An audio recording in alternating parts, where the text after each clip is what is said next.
Warahmatullahi wabarakatuh. Selamat siang saya ucapkan kepada Bapak Ahmad Muhajir sebagai dosen pengampu mata kuliah retorika dakwah. Izinkan saya di sini untuk menjelaskan apa itu konsep dakwah dalam Islam. Yang kedua itu kode etik dalam berdakwah. Yang ketiga itu tafsir surah An-Nahl ayat 125. Dan yang keempat, hal yang boleh dan dilarang pada saat khotib naik mimbar. Yang kelima, ringkasan tentang trik bagaimana komunikasi yang efektif dan baik. Langsung saja yang pertama yaitu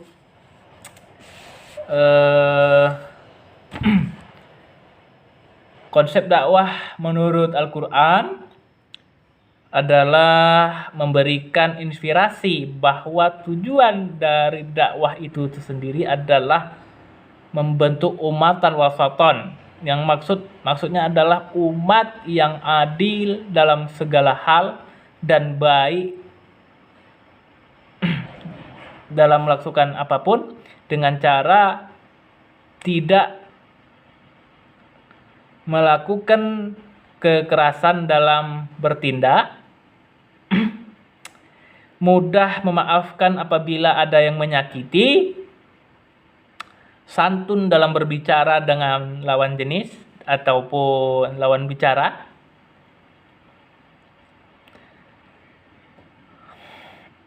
membalas dengan kebaikan.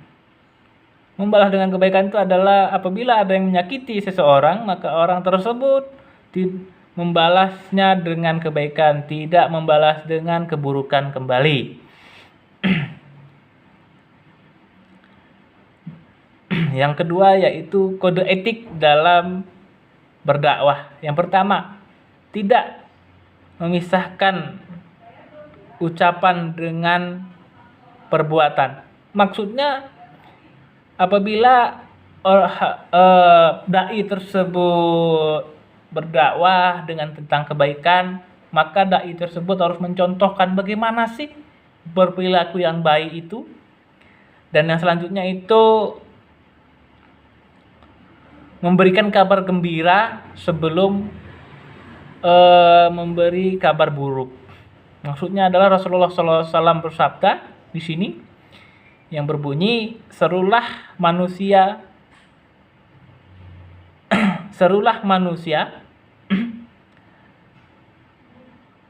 dan berilah kabar gembira, dan jangan membuat manusia itu lari dan merasa takut.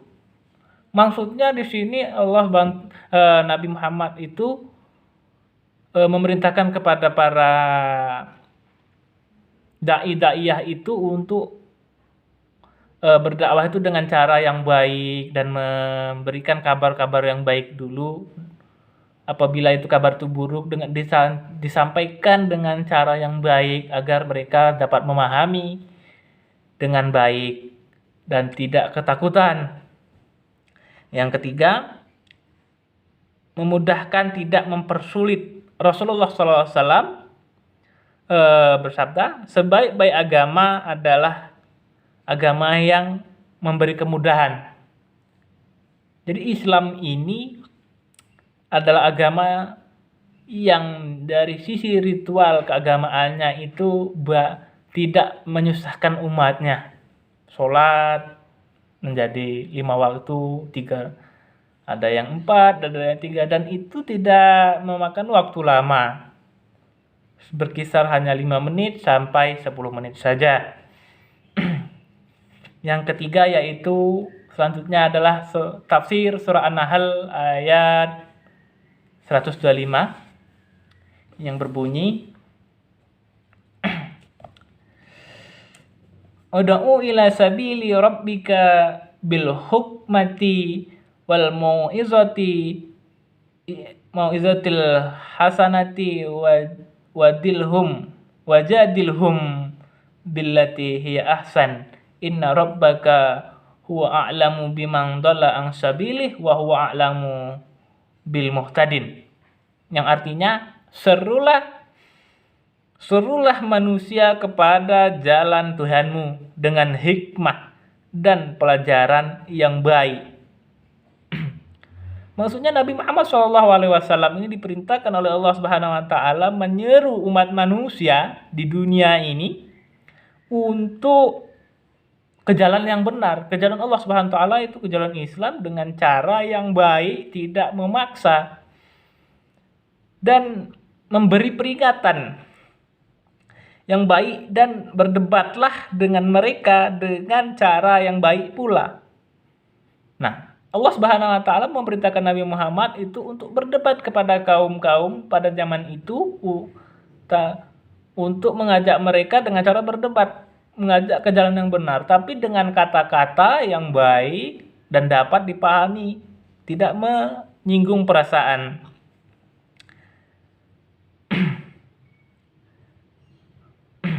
Sesungguhnya Tuhanmu dialah yang lebih mengetahui siapa yang sesat, dan dialah yang lebih mengetahui siapa yang mendapat petunjuk. Nah, Nabi Muhammad SAW ini tugasnya hanya memberikan peringatan.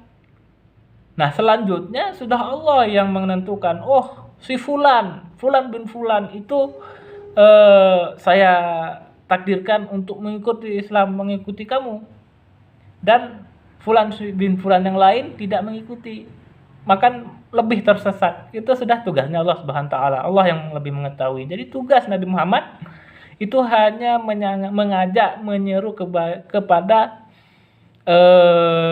kebaikan, tidak memaksa. Itu menurut tafsir dari surah An-Nahl ayat 125. Yang keempat adalah yaitu jelaskan apa saja yang diperbolehkan dan tidak diperbolehkan pada saat khatib naik mimbar. Syarat khatib menjadi khatib itu adalah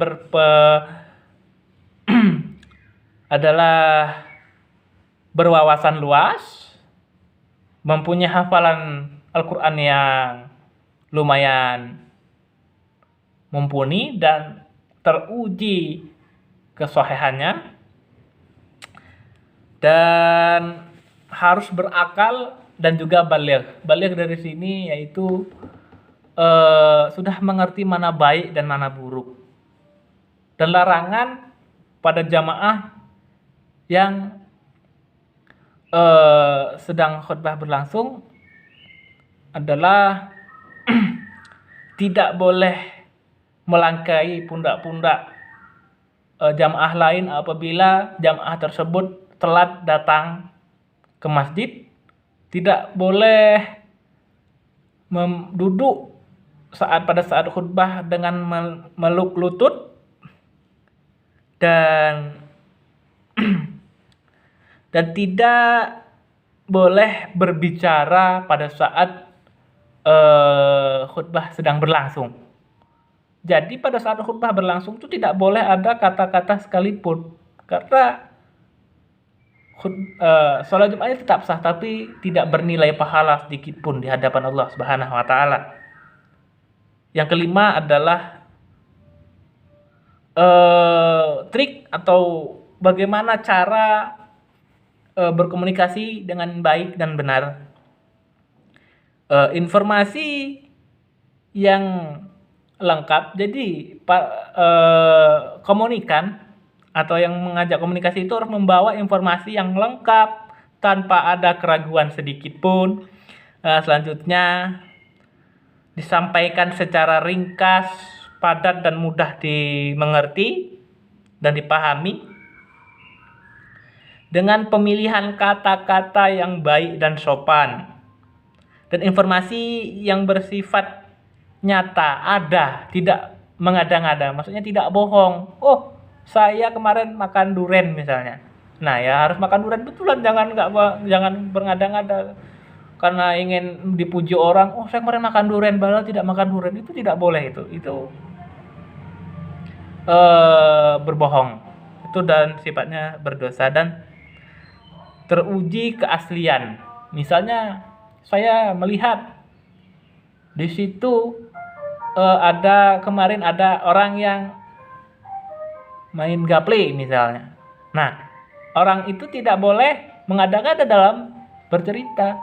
Harus ada saksi. Misalnya si Fulan mengatakan pada si A, mengatakan kepada si B, saya kemarin main gaple. Nah, si B ini mengonfirmasi kepada teman-teman yang lain, apakah benar A ini melihat temannya main gaple? Dan yang lain menjawab, oh iya benar, itu yang dimaksud dengan komunikasi yang baik dan benar. Mungkin hanya ini yang dapat kami sampaikan, lebih kurangnya mohon maaf dan pada Allah saya mohon ampun.